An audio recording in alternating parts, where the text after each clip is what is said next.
اپنی نعمتوں اور اپنی محرومیوں کو جتنا ہو سکے اپنے اور اپنے رب کے درمیان چھپا کر رکھیں۔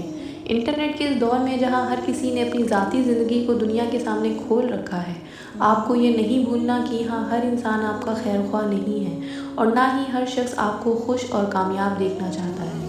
اس لیے اگر آپ اپنے سکون اور اپنی نعمتوں کی حفاظت کرنا چاہتے ہیں تو لوگوں کی نظر سے اوجھل رہیں، نامعلوم رہیں۔ لوگ آپ کے بارے میں جتنا کم جانتے ہوں گے، آپ اتنا ہی ان کے شر سے بچے رہیں گے۔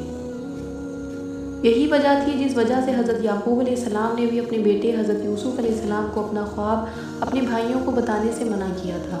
یاد رکھیں کہ نجی زندگی میں ہی برکتیں ہیں، اور زندگی کو نجی رکھنے سے ہی وہ برکتیں ہمیشہ قائم رہتی ہیں، کیونکہ لوگ جو نہیں جانتے ہیں اسے وہ خراب نہیں کر سکتے ہیں۔ ہم انسان نہ بہت محدود ہو کر سوچتے ہیں، جیسے اگر تہجد کی بات آ جائے تو ہم تہجد کو صرف مادی چیزیں حاصل کرنے کا ذریعہ سمجھتے ہیں۔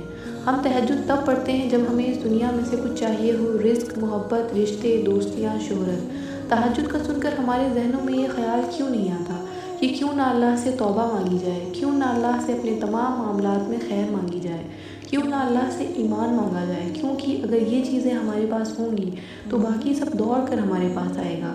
جب تہجد سے جنت مل سکتی ہے تو پھر ہم دنیا تک محدود کیوں رہیں؟ نماز سے بھاگتے بھاگتے پھر ایک وقت ایسا بھی آتا ہے جب نماز انسان کی ضرورت بن جاتی ہے۔ انسان جب ایک دفعہ اس کی طاقت کو دیکھ لیتا ہے تو اس کی سمجھ میں یہ بات آ جاتی ہے کہ دل چاہے یا نہ چاہے نماز پڑھے بغیر اس کا گزارا نہیں۔ وہ جان لیتا ہے کہ اس کی حفاظت اس کی نمازوں کی حفاظت سے ہے۔ دعا مانگتے ہوئے قبول ہونے یا نہ ہونے کا شک دل میں نہیں رکھتے کہ پتہ نہیں یہ دعا قبول ہوگی بھی یا نہیں، پتہ نہیں یہ چیز ہمیں ملے گی بھی یا نہیں، پتہ نہیں یہ کام ممکن ہو سکے گا یا نہیں۔ یہ سارے خدشات تو تمہاری ذات کے ہیں، اللہ کی ذات تو اس سے کہیں زیادہ وسیع ہے۔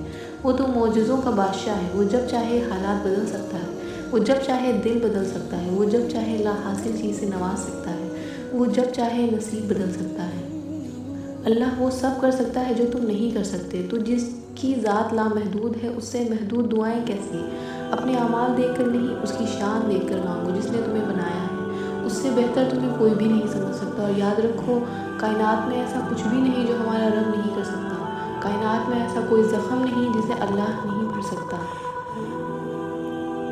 تہجد وہ نماز ہے جس میں انسان رات کے اندھیرے میں اپنے اللہ سے ملاقات کرتا ہے۔ وہ نیند سے بیدار ہو کر اپنے رب کے آگے جھکتا ہے، مگر ضروری نہیں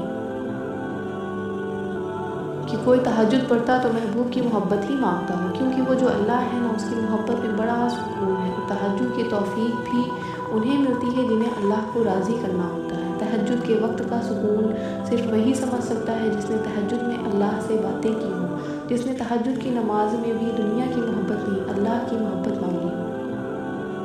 تہجد وہ نماز ہے جو ہمیں ہمارے اللہ کے بہت قریب کر دیتی ہے، اور تہجد میں مانگی گئی دعاؤں پر کن فیکن کی بارش ہوتی ہے۔ جب بندہ گڑ گڑا کر اپنے رب سے دعا کرتا ہے تو اللہ بھی دعاؤں پر کن کہہ دیتا ہے۔ آپ کوشش تو کریں اللہ سے دوستی لگانے کی، اور جس دن آپ کی دوستی اللہ سے ہو جائے گی نا، یقین مانیں آپ کو لوگوں کی ہمدردی کی ضرورت نہیں پڑے گی، نہ ان کے پیچھے بھاگنا پڑے گا۔ اس لیے نماز پڑھو، تہجد پڑھو، اور اپنا اللہ سے دوستی کرو۔ یہ عشق کا سودا اللہ والوں سے ملتا ہے۔ کہتے ہیں کہ برف ملتی ہے برف والوں سے، کپڑا ملتا ہے کپڑے والوں سے، سونا ملتا ہے سونے والوں سے، لہٰذا اللہ بھی ملتا ہے اللہ والوں سے۔ اللہ والوں کی صحبت میں چند دن گزار کر دیکھیں دل کی کیفیت کیا ہوتی ہے، خود بخود اللہ کی محبت دل میں بھرے گی۔ کہتے ہیں کہ خربوزے کو دیکھ کر خربوزہ رنگ پکڑتا ہے، ہم کہتے ہیں اللہ والوں کو دیکھ کر دنیا رنگ پکڑتی ہے، اور خود بخود دل میں اللہ والوں کی محبت آ جاتی ہے۔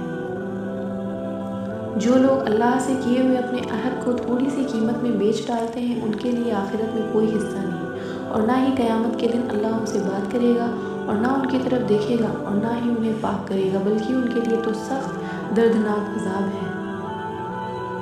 اپنے دل کی کیفیت اسے بتایا کریں کہ آپ کیا محسوس کر رہے ہیں، کتنی تکلیف میں ہیں۔ آپ یقین کریں وہ بہت پیار سے سنے گا، اس کے سامنے رو لینے سے ہی آپ کے دل میں سکون اترے گا۔ بے شک وہ دلوں کا ہمراز ہے۔ جو دعائیں تمہیں اتنی پیاری ہوتی ہیں نا، انہیں مانگنے کا انداز بھی بہت پیارا ہونا چاہیے، اتنا پیارا کہ اللہ پہلی بار میں ہی ان پر کن کہہ دے۔ اور پتہ ہے اللہ کو اتنا پیارا انداز کس کا لگتا ہے؟ تہجد پڑھنے والوں کا۔ آپ کو جو چاہیے اگر آپ نے اسے اللہ سے تہجد میں نہیں مانگا تو کیا مانگا؟ تہجد کی دعائیں جب نصیب کے روبرو آ کر کھڑی ہو جاتی ہیں تب کچھ بھی ناممکن نہیں رہتا، تب 400 کی صدائیں گونجتی ہیں۔ تہجد کا خاموش سجدہ اور زار زار بہتے ہوئے آنسو اللہ کبھی ضائع نہیں کرتے۔